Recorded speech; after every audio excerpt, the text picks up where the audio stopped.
Assalamualaikum warahmatullahi wabarakatuh. Halo, Sobat Ranggon.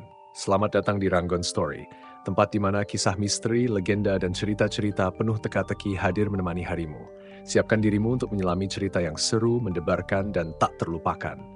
Jangan lupa pasang earphone, nyalakan lampu remang, dan nikmati kisahnya. Selamat mendengarkan.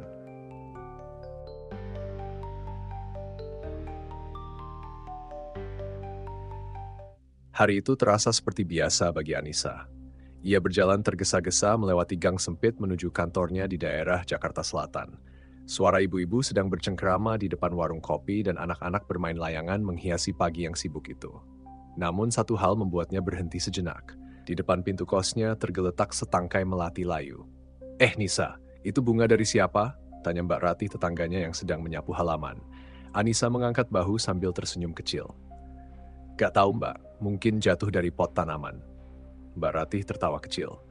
"Hati-hati loh, jangan-jangan ada yang naksir tapi gak berani ngomong." Anissa cuma membalas dengan senyum tipis dan melanjutkan perjalanannya. Namun, sepanjang hari, pikirannya terusik oleh bunga melati itu. Di kantor, suasana terasa ramai seperti biasa. Suara telepon yang terus berbunyi, obrolan rekan-rekan kerja, dan bunyi keyboard menemani rutinitasnya. Anissa bekerja sebagai staf administrasi di sebuah perusahaan kecil. Hari itu ia sedang sibuk mengurus dokumen untuk rapat mingguan ketika rekannya Dina menyadari sesuatu. "Anissa, lo kelihatan pucat deh, kurang tidur?" Anissa tersentak dari lamunannya. "Oh iya, mungkin kurang tidur. Semalam mimpi aneh." "Mimpi apaan?" Dina menatap penasaran. "Gak tahu, kayak aku lagi nikahan tapi gak jelas siapa pengantinnya," jawab Anissa dengan suara pelan. Dina tertawa. "Duh, jangan-jangan lo kebawa drama nikah yang gue ceritain kemarin." Anissa ikut tertawa kecil tapi hatinya resah. Mimpi itu terlalu nyata untuk dianggap angin lalu. Dalam mimpinya, ia mengenakan kebaya putih dengan hiasan melati di rambut dan seseorang menggenggam tangannya. Sosok itu tinggi, tapi wajahnya tidak pernah terlihat jelas. Malamnya, ketika ia kembali ke kos, suasana terasa lebih sunyi dari biasanya.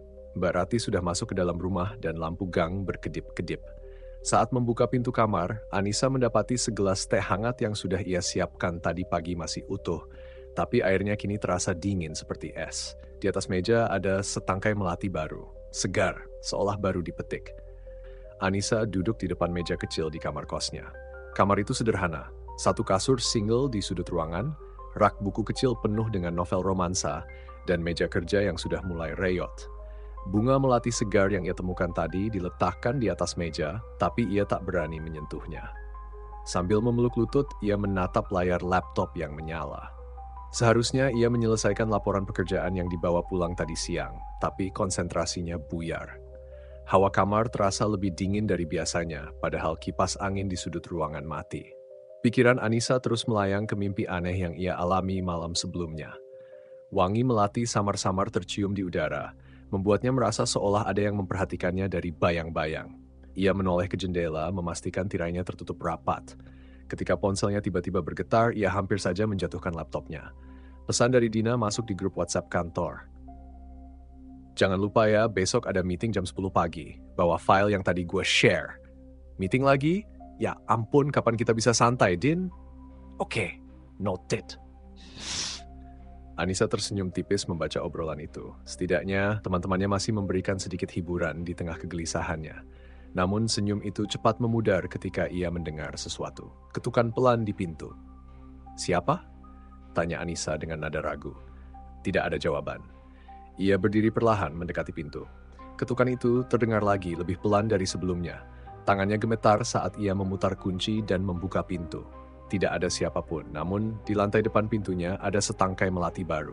Kali ini, kelopaknya sedikit basah seperti habis terkena embun. "Bercanda apa sih?" gumam Anissa sambil mengedarkan pandangan ke gang kecil di depan kosnya. Semua pintu tertutup rapat dan hanya lampu gang yang redup menemani keheningan malam. Ia memungut bunga itu dengan ragu, membawanya masuk, lalu menutup pintu rapat-rapat. Pagi harinya, Anissa berangkat lebih awal ke kantor. Ia mencoba mengalihkan pikirannya dengan mendengarkan musik lewat earphone. Suasana pagi seperti biasa, anak-anak sekolah berlarian, pedagang bubur menawarkan dagangannya, dan Mbak Ratih melambai dari depan rumah sambil menyapu. "Tadi malam ada yang ngetuk pintu kos aku, Mbak," Anissa berkata pelan saat melewati tetangganya itu. Mbak Ratih berhenti menyapu dan menatapnya. "Oh ya, Siapa? Gak tahu, pas aku buka nggak ada orang. Mbak Ratih tertawa kecil. Mungkin anak-anak di gang iseng, udah biasa mereka kayak gitu. Anissa ikut tersenyum, walaupun rasa gelisahnya belum hilang. Namun saat ia hendak melangkah pergi, Mbak Ratih menambahkan sesuatu dengan suara lebih pelan. Tapi Nis, kalau sering-sering begitu, mungkin kamu perlu cari tahu. Dulu pernah ada yang ngalamin hal aneh di kamar kos kamu. Anissa tertegun. Aneh gimana, Mbak? Namun sebelum Mbak Ratih sempat menjawab, anaknya tiba-tiba memanggil dari dalam rumah. Bu, makanannya tumpah. Mbak Ratih buru-buru masuk, meninggalkan Anissa dengan 1000 pertanyaan yang menggantung. Di kantor, semuanya berjalan seperti biasa. Anissa sibuk menyelesaikan pekerjaannya, tapi pikirannya masih terusik oleh ucapan Mbak Ratih tadi pagi. Di sela-sela jam istirahat, Dina menghampirinya sambil membawa 2 gelas kopi. Nisa, lo beneran kelihatan gak enak badan. Gua bilang lo harus lebih banyak tidur ya. Dina menyerahkan salah satu gelas kopi itu. Thanks, Din, jawab Anissa sambil memaksakan senyum. Dina menatapnya tajam. Lo kenapa sih? Ada masalah? Anissa ragu sejenak lalu menjawab pelan. Din, lo percaya gak sama hal-hal mistis? Dina mengangkat alis. Maksud lo kayak hantu? Jin? Gue percaya, tapi kan itu tergantung situasi. Emang kenapa? Anissa terdiam berpikir sejenak sebelum menjawab. Gak tahu. Kayaknya aku lagi ngalamin sesuatu yang aneh deh. Dina menatapnya lebih serius. Aneh gimana? Cerita aja. Anissa hendak menjelaskan, tapi keraguan menghentikannya. Kalau ia bercerita, Dina mungkin akan menganggapnya berlebihan. Jadi, ia hanya menggeleng pelan. Gak apa-apa, mungkin aku cuma capek aja. Namun di dalam hatinya, Anissa tahu ini bukan sekadar kelelahan biasa. Ada sesuatu yang semakin mendekat dan ia tidak tahu bagaimana cara menghadapinya. Malam itu Anissa mencoba tidur lebih awal. Ia mematikan lampu kamar dan membaringkan diri di kasur. Suara kipas angin yang menderu lembut seharusnya membuatnya nyaman, tapi pikirannya tidak mau diam. Bayangan bunga melati segar dan ketukan pintu terus bermain di kepalanya. Anissa menarik napas dalam, mencoba memejamkan mata. Wangi melati tiba-tiba tercium lagi. Bukan wangi samar seperti sebelumnya, tapi kali ini begitu kuat. Seperti bunga itu ada tepat di sebelahnya. Ia membuka mata, merasa tenggorokannya tercekat. Tok! Tok! Ketukan itu terdengar lagi. Bukan dari pintu kamar, melainkan dari arah jendela. Perlahan, ia menoleh. Jendela itu tertutup tirai, tapi ia bisa melihat bayangan samar seseorang berdiri di luar. Siapa di sana? Suaranya bergetar. Tidak ada jawaban. Ia meraih ponselnya dan menyalakan senter, lalu mendekati jendela. Dengan tangan gemetar, ia menyibak tirai. Tidak ada siapapun di luar. Pagi harinya, Anissa merasa tubuhnya lemas. Ia tidak ingat kapan terakhir kali tidur dengan nyenyak. Meski begitu, rutinitas tidak memberinya waktu untuk bersantai. Ia harus tetap pergi bekerja. Di jalan, ia kembali melewati Mbak Ratih yang sedang menyuapi anaknya. Mbak Ratih melambaikan tangan dan tersenyum. Nisa, tadi malam ada yang ganggu lagi? Anissa menggeleng, meskipun kenyataannya berbeda. Gak kok, Mbak. Mbak Ratih menatapnya beberapa detik seolah ingin mengatakan sesuatu. Namun lagi-lagi ia teralihkan oleh panggilan anaknya. Di kantor suasana terasa seperti biasanya. Rekan-rekannya sibuk dengan pekerjaan masing-masing. Dina yang duduk di meja sebelah menatap Anissa dengan cemas. Nis, serius deh, lo kenapa? Dina akhirnya bertanya. Aku nggak apa-apa, jawab Anissa cepat. Jangan bohong, gue tahu lo kelihatan capek banget akhir-akhir ini. Kalau ada masalah cerita aja, gue nggak bakal ngejudge. Dina mencoba meyakinkannya. Anissa terdiam. Ia ingin sekali bercerita, tapi tidak tahu harus mulai dari mana. Semua yang terjadi terlalu aneh untuk dijelaskan. Aku cuma mimpi buruk aja terus-terusan, jawabnya akhirnya. Dina menatapnya serius. Mimpi kayak gimana? Anissa menelan ludah. Aku selalu mimpi. Aku pakai kebaya putih kayak mau nikah, tapi aku nggak pernah lihat wajah pengantinnya. Semuanya kabur. Dina terdiam sebentar, lalu tertawa kecil.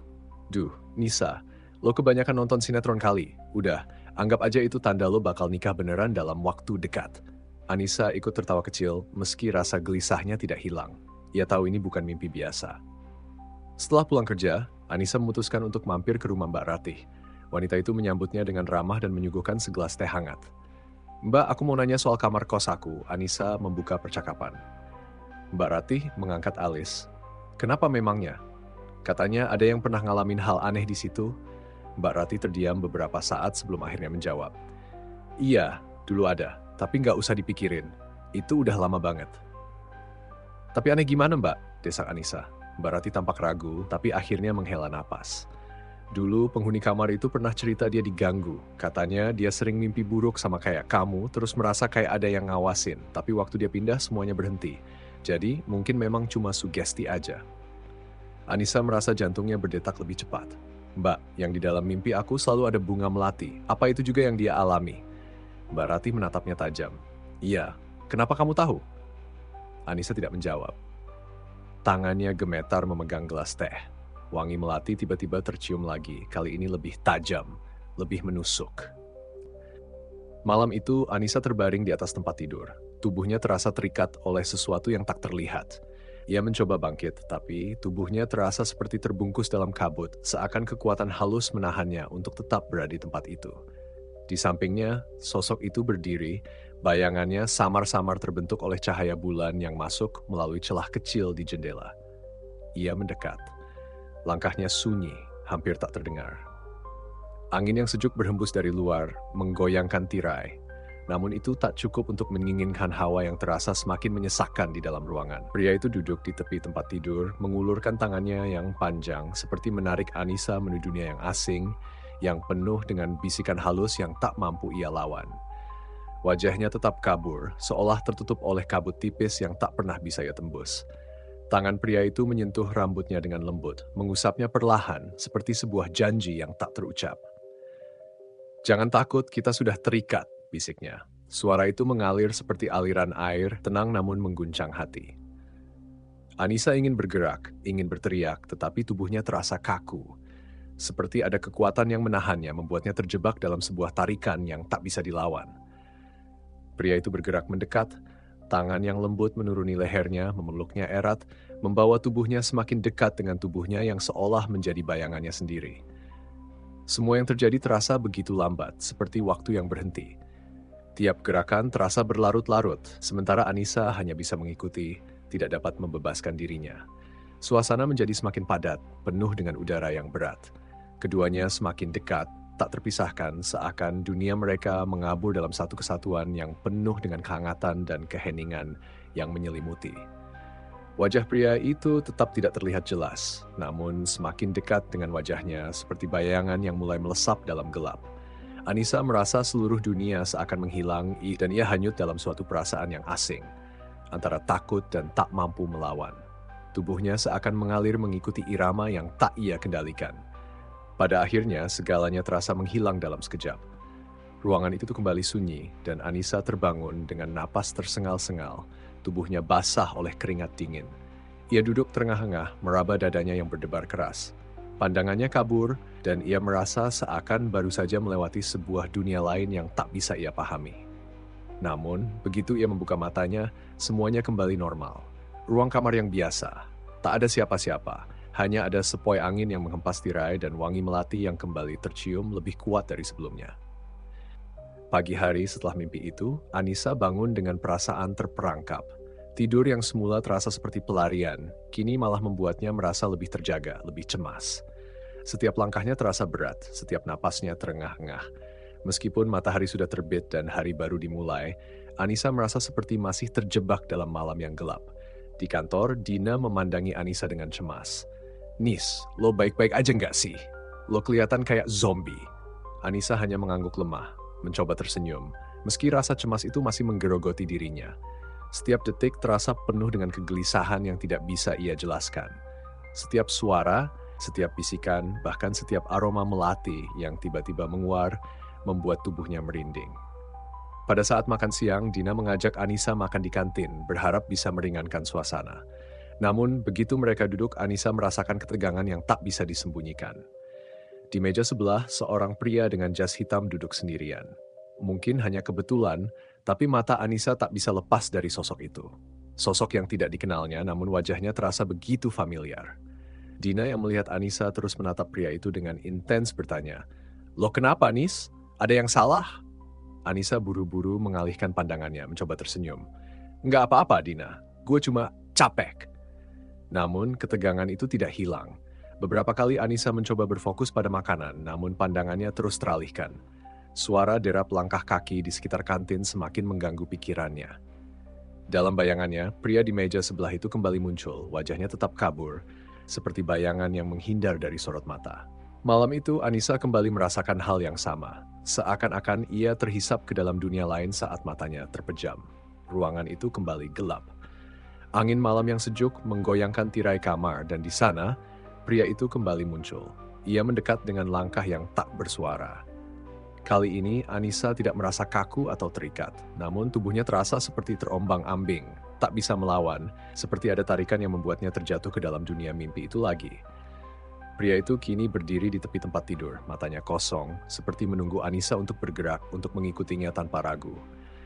Wajahnya tetap kabur, dan meski tidak terlihat jelas, Anissa bisa merasakan ketidaknyamanan yang mencekam. Saatnya, kita tidak lagi terpisahkan, katanya. Suaranya rendah dan dalam.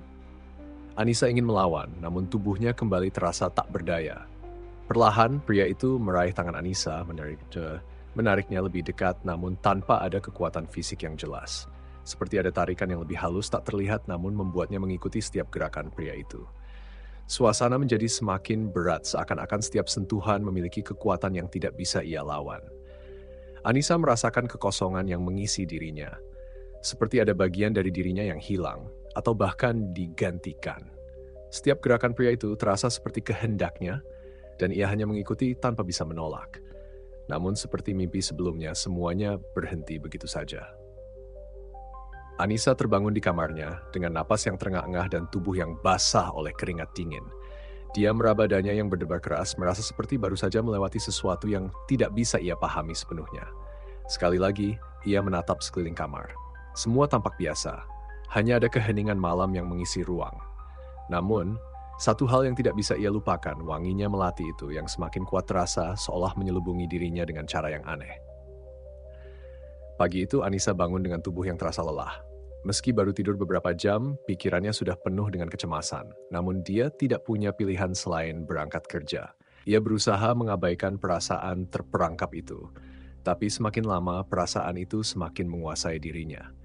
Setelah mandi dan bersiap, ia melangkah keluar dari kamar kosnya, berangkat menuju kantor dengan langkah berat. Sepanjang perjalanan ia merasa seperti ada yang mengikutinya. Wajah-wajah orang di sekitarnya terasa asing, dan suara-suara yang biasa terdengar kini menghilang. Anissa merasa seakan-akan ia berjalan dalam dunia yang terasingkan. Di kantor, segala sesuatunya terasa berjalan seperti biasa. Rekan-rekan kerjanya berbicara tentang hal-hal sepele, sementara Anissa hanya duduk di mejanya mencoba tetap fokus, meskipun pikirannya masih penuh dengan bayangan-bayangan aneh. Siang tiba dan Dina, rekan kerja Anissa, mengajak makan siang bersama. Anissa yang merasa terasing, mencoba ikut serta, namun percakapan yang ada hanya terdengar jauh di telinganya. Ia hanya bisa merespon dengan jawaban singkat. "Lo nggak ada yang aneh, kan Nis? Gue liat lo kayak nggak fokus gitu," tanya Dina sambil menyendok nasi. Anissa tersenyum tipis. "Gue cuma capek, Din. Pikirannya banyak." Dina mengernyitkan dahi. "Ragu, capek gitu sih wajar. Tapi lo kelihatan kayak nggak di sini loh." Anissa hanya mengangguk, berusaha menyembunyikan kegelisahannya. Setelah makan siang, mereka kembali ke kantor, namun rasa gelisah itu tidak hilang. Rasanya seperti ada yang menonton, mengawasi dirinya dari bayang-bayang. Sesuatu yang tak bisa ia jelaskan. Ketika jam kerja berakhir, Anissa kembali pulang ke kosannya, merasa semakin tidak tenang. Ia masuk ke dalam kamar dan mengunci pintu dengan cepat, seolah takut ada yang mengikuti. Namun malam tiba dengan cepat. Ketika pukul 2 lewat tengah malam, Anissa terbangun lagi. Tidur yang seharusnya memberikan ketenangan justru membuatnya semakin terjaga, semakin terperangkap dalam mimpi-mimpi yang aneh. Saat itulah suara desahan itu kembali terdengar. Suara itu semakin jelas, semakin nyata. Desahan yang bukan hanya datang dari dalam tubuhnya, tapi seolah berasal dari luar, dari sesuatu yang jauh lebih gelap. Di luar kamar, ibu kos yang terjaga oleh suara-suara aneh itu perlahan berdiri dari tempat tidurnya.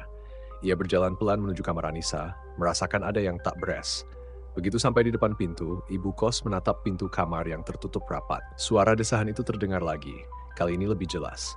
Ibu kos mematung di depan pintu, mencoba mencerna apa yang baru saja ia dengar.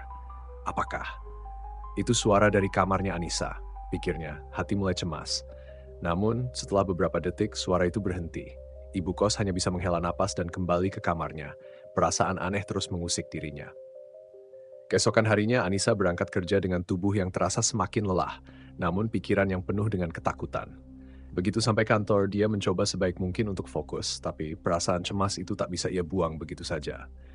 Siang hari, setelah jam makan siang, saat pulang ke kos, ia melihat ibu kos berdiri di ambang pintu kamar, seperti menunggunya. "Nis, bisa ngomong sebentar?" Suara ibu kos terdengar penuh perhatian. Anissa berhenti sejenak mencoba menebak apa yang akan terjadi. "Ada apa, Bu?"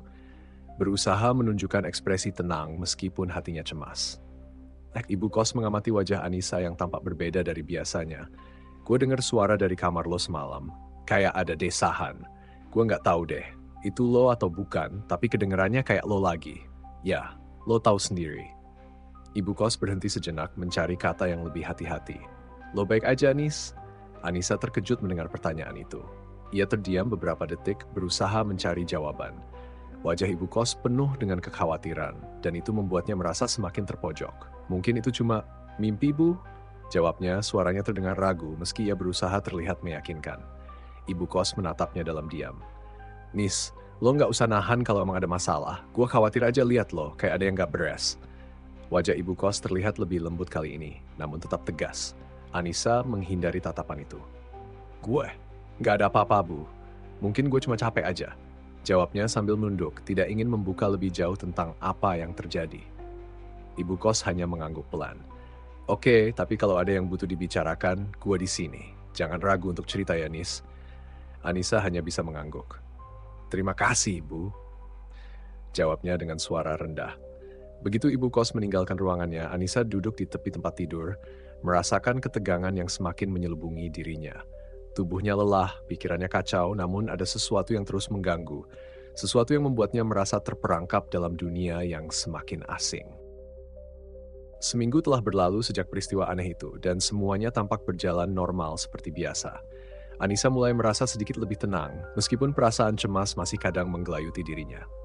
Setiap pagi, ia bangun dengan langkah yang lebih ringan, meski rasa lelah itu tetap terasa. Namun, rutinitas yang harus dijalani tidak memberi banyak ruang untuk berpikir. Di kantor, Anissa kembali menjalani hari-harinya seperti biasa. Rekan-rekannya mulai memperhatikan kalau ia sudah mulai lebih banyak berbicara dan tersenyum lagi. Ia berbincang dengan Dina tentang pekerjaan yang menumpuk dan berbagai hal ringan yang terjadi di sekitar kantor. Kadang-kadang mereka tertawa bersama, berbagi cerita lucu tentang kolega lainnya. Lo tau nggak? Kemarin si Rina, teman kita, nganterin kopi ke ruang meeting dengan bawa 2 gelas, tanya Dina sambil menyendok salad. Anissa menatap dengan bingung. "Lah, kenapa emang? Emang dia nggak tahu kalau yang 1 gelas buat siapa?" tanya Anissa setengah bercanda. Dina tertawa kecil. "Itulah, katanya mau ngasih kejutan, tapi malah jadi kekeliruan. Untung aja nggak salah bawa ke ruang manajer." Anissa ikut tertawa, meskipun pikirannya kembali ke rutinitas yang terasa monoton. Meskipun hari-hari berlalu begitu saja, ada perasaan kosong yang masih mengganggunya. Tapi ia berusaha mengabaikannya dan fokus pada tugas-tugas yang ada. Di luar kantor, Anissa mulai lebih sering berjalan kaki pulang ke kos, menikmati udara sore yang segar setelah hari yang panjang. Di sepanjang jalan, ia kadang menyapa beberapa orang yang ia kenal, seperti Pak Arifin yang sering duduk di depan toko kelontong dan Mbak Siti, pemilik warung kopi kecil di ujung jalan. Lingkungan kos yang biasa sepi kini terasa lebih hangat karena interaksi kecil itu. Pernah suatu sore, Anissa berhenti di warung kopi Mbak Siti membeli secangkir kopi hitam hangat. "Mbak, kopi hitamnya 2 ya?" katanya sambil tersenyum. Mbak Siti yang sedang sibuk menyusun barang-barang di rak tersenyum dan langsung menyiapkan kopi. Dari kemarin udah lama banget nggak mampir. Ada yang baru nih, Anissa?" tanya Mbak Siti sambil menyendok gula ke dalam kopi. Nggak ada apa-apa, Mbak," jawab Anissa sambil menyerahkan uang. "Cuma lagi sibuk aja, nggak sempat mampir." Jangan gitu. Kalau kerja terus nanti badan capek loh," saut Mbak Siti, memperhatikan Anissa dengan penuh perhatian. Anissa tertawa kecil, merasa sedikit lega bisa berbicara dengan orang lain. Ia mengambil kopi itu dan melangkah kembali ke kos. Malam harinya ketika Anissa membuka pintu kamarnya, ia melihat ibu kos sedang duduk di ruang tamu sambil menonton berita di TV. Ibu kos menoleh tersenyum kecil.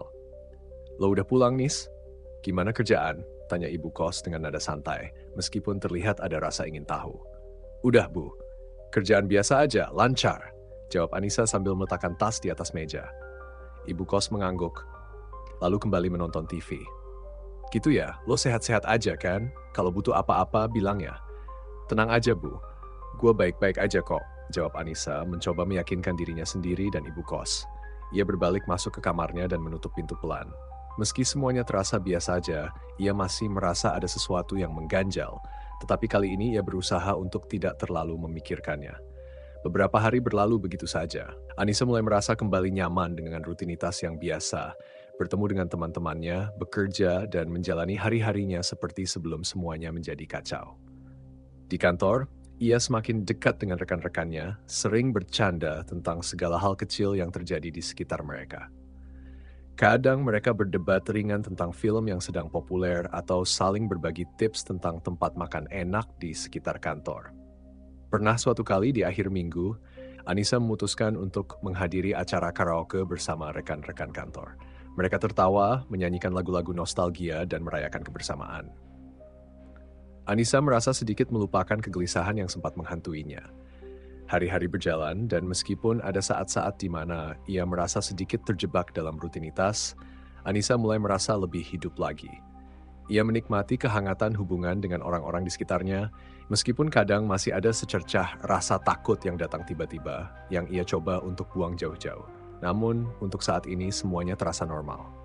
Ia bisa fokus bekerja, berbincang dengan teman-temannya, dan menjalani hidup seperti sebelumnya, meskipun dalam hatinya masih ada sedikit kekosongan yang belum bisa ia pahami. 3 bulan telah berlalu sejak rutinitas Anissa kembali berjalan seperti biasa. Namun, ada yang mulai berubah pada dirinya. Secara fisik, tubuhnya semakin berisi, dan ia mulai merasa semakin nyaman dengan perubahan itu. Dia tidak bisa mengabaikan fakta bahwa bentuk tubuhnya mulai lebih sintal, dengan lekuk-lekuk tubuh yang semakin jelas. Beberapa rekan di kantor mulai memujinya dengan senyum penuh perhatian. "Nis, lo kok makin cantik aja ya? Tubuh lo sekarang lebih berisi. Kelihatan banget sehat," kata Dina sambil tersenyum lebar.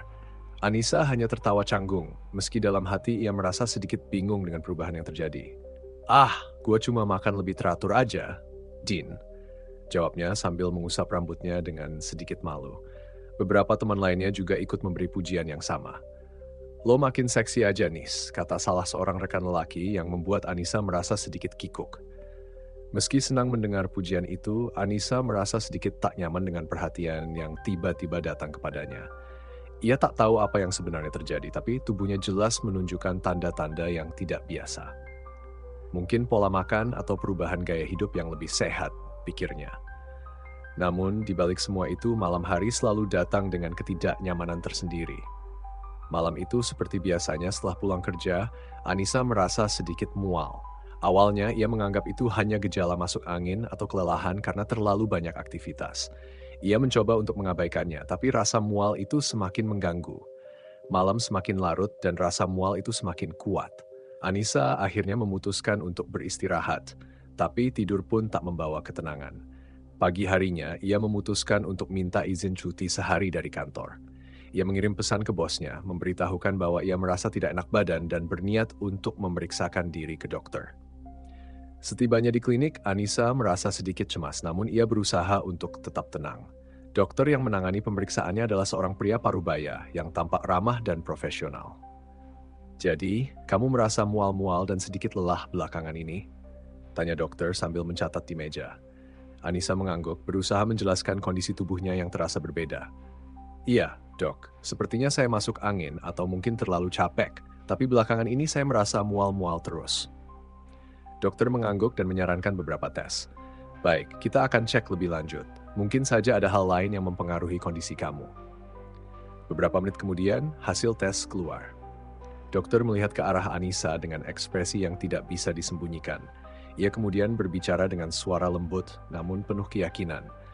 "Hasil tes menunjukkan bahwa kamu sedang hamil, Anissa," kata dokter sambil menunjukkan hasil tes ke layar. Anissa terkejut, tubuhnya tiba-tiba terasa kaku. "Hamil?" Suara Anissa sedikit tercekat, berusaha mencerna apa yang baru saja didengarnya. Dokter tersenyum, tanpa sadar mengira ini adalah kabar baik bagi Anissa. "Iya, sepertinya sudah beberapa minggu. Selamat, sebentar lagi kamu akan menjadi seorang ibu." Anissa hanya bisa terdiam, wajahnya terasa panas dan matanya mulai berkaca-kaca. Semua yang terjadi seolah terlalu cepat baginya. Ia masih merasa bingung, tidak tahu harus bereaksi bagaimana. Rasa cemas menyelimutinya, sementara dokter itu terus berbicara tentang langkah-langkah selanjutnya. Tentu saja kita bisa mulai periksa rutin untuk memastikan semuanya berjalan dengan baik. Jangan khawatir, kamu nggak sendirian. Ada banyak dukungan yang bisa kamu dapatkan selama masa kehamilan ini. Tambah dokter dengan senyum hangat. Namun, kata-kata itu justru terasa sangat asing bagi Anissa. Ia tidak tahu bagaimana menjelaskan bahwa ia belum menikah, bahwa tidak ada pria yang terlibat dalam kehamilan ini. Tubuhnya yang berubah, dan sekarang kenyataan bahwa ia sedang hamil, semuanya terasa seperti mimpi buruk yang tidak bisa ia bangunkan.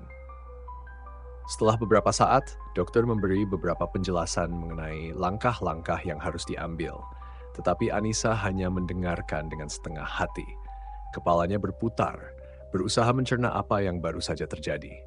Tanpa ada pilihan lain, ia mengangguk pelan, memberi tanda bahwa ia paham dengan semua yang dijelaskan dokter. Setelah selesai pemeriksaan, Anissa keluar dari klinik dengan langkah yang terasa berat. Tubuhnya berjalan, namun pikirannya melayang jauh. Semua yang terjadi begitu mendalam seperti takdir yang ditentukan tanpa ia bisa menghindar. Ia tidak tahu harus bagaimana dan tidak tahu siapa yang bisa ia ceritakan tentang kejadian yang sangat tak terduga ini. Sepanjang perjalanan pulang, Anissa hanya bisa berdiam diri dalam angkutan umum, menatap kosong keluar jendela. Ia merasa seperti terperangkap dalam kehidupannya yang semakin tak terkendali. Apa yang sebenarnya terjadi? Mengapa ini bisa terjadi padanya? Pertanyaan-pertanyaan itu terus berputar di dalam pikirannya, dan jawabannya masih belum ada. Anissa melangkah masuk ke kamar kosnya dengan wajah lelah dan pikiran yang berat. Tangan kirinya masih menggenggam amplop hasil pemeriksaan dari dokter, sementara pikirannya terus memutar ulang kata-kata yang ia dengar tadi siang. "Selamat, sebentar lagi Anda akan menjadi seorang ibu." Kata-kata itu masih terngiang, membuat langkahnya terasa semakin berat. Ia duduk di tepi ranjang, membuka amplop itu sekali lagi, meskipun ia tahu apa yang tertulis di dalamnya tidak akan berubah. Tangannya gemetar ketika ia membaca hasil tes yang mengonfirmasi kehamilannya. Tubuhnya terasa dingin, meskipun udara di kamar kos itu terasa pengap. Matanya tanpa sengaja tertuju pada laci di sebelah tempat tidur. Laci yang sebelumnya pernah ia buka dengan rasa takut, laci yang pernah menyimpan bunga melati itu. Anissa menghela napas panjang, berusaha meyakinkan dirinya bahwa itu hanya kebetulan. Namun, entah mengapa rasa penasaran itu muncul lagi. Dengan ragu, ia membuka laci itu. Dan di sana, tepat seperti sebelumnya, bunga melati yang sama kembali tergeletak. Kelopaknya terlihat segar seperti baru dipetik. Aroma khas melati itu menguar pelan memenuhi ruang kecil itu. Tubuh Anissa menegang, matanya membelalak.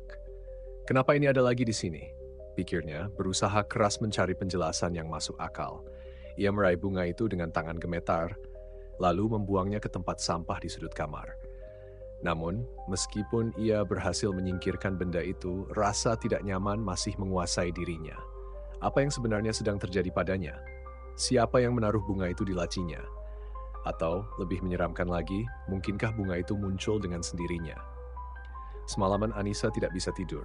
Matanya terus menerawang ke langit-langit kamar, sementara pikirannya dipenuhi kekhawatiran tentang masa depan. Dengan keadaannya sekarang, ia tidak tahu bagaimana harus menghadapi lingkungan sosialnya. Teman-teman kantor, ibu kos, tetangga, mereka semua akan tahu cepat atau lambat. Perutnya akan semakin membesar dan kebohongan apapun tidak akan mampu menutupi kenyataan itu. Ia membayangkan bisik-bisik yang akan mulai terdengar di belakangnya. "Anissa hamil di luar nikah ya? Siapa bapaknya?" Pikirannya semakin kalut. Saat fajar mulai menyingsing, keputusan itu akhirnya muncul. Anissa memutuskan untuk pulang ke kampung halamannya. Ia tahu risikonya, tapi itu lebih baik daripada terus tinggal di kota ini, di mana semua orang mengenalnya dan bisa menghakiminya. Ia mengemas barang-barangnya dengan cepat, meninggalkan kamar kos itu tanpa memberi penjelasan apapun kepada ibu kos. Ia hanya mengirim pesan singkat, meminta maaf karena harus pergi mendadak. Setelah itu, ia menaiki bus pertama yang menuju ke kampung halamannya. Setahun kemudian, kabar tentang Anissa yang meninggalkan kota akhirnya sampai ke telinga teman-temannya di kantor. Banyak yang bertanya-tanya kemana ia pergi, tapi tak ada yang benar-benar tahu. Namun, setahun kemudian, desas-desus tentang Anissa kembali muncul. Ada yang mengatakan bahwa ia kini sudah menikah dan tinggal di kampungnya bersama suami dan anaknya yang baru lahir. Namun, seperti halnya kabar apapun yang tersebar tanpa kejelasan, ada juga desas-desus lain yang beredar. Beberapa orang yang mengenal Anissa mulai berbisik bahwa ia sebenarnya hamil di luar nikah. Salah seorang mantan teman sekosnya bahkan mengaku pernah mendengar suara aneh di malam hari dari kamar Anissa. Masa sih dia hamil sebelum nikah? Kata Dina suatu kali saat berbincang dengan rekan-rekan kantor lainnya. Entahlah, tapi kalau ingat perubahan fisiknya waktu itu, mungkin aja. Gue pernah dengar cerita ibu kosnya juga, katanya Anissa sering mual-mual di malam hari. Sahut yang lain, namun tidak ada yang benar-benar tahu kebenarannya. Apakah Anissa benar-benar hamil di luar nikah? Ataukah ada sesuatu yang lebih gelap dan tak terlihat yang terjadi padanya? Semua orang hanya bisa menebak-nebak. Bagi Anissa, ia memilih untuk menjalani hidupnya yang baru, jauh dari kota dan segala kenangan buruk yang mengikutinya. Ia mencoba untuk melupakan bunga melati yang selalu muncul di kamarnya, bisikan-bisikan aneh yang pernah ia dengar, dan mimpi-mimpi yang menghantuinya. Kini, ia hanya ingin fokus pada anaknya, yang bagaimanapun adalah bagian dari dirinya. Namun, di suatu malam yang sepi, ketika ia terbangun untuk menenangkan anaknya yang menangis, aroma melati yang lembut menguar di kamar tidurnya. Anissa menoleh dengan cepat ke sudut ruangan, berharap tidak melihat apa-apa. Dan untungnya, kali ini sudut itu kosong.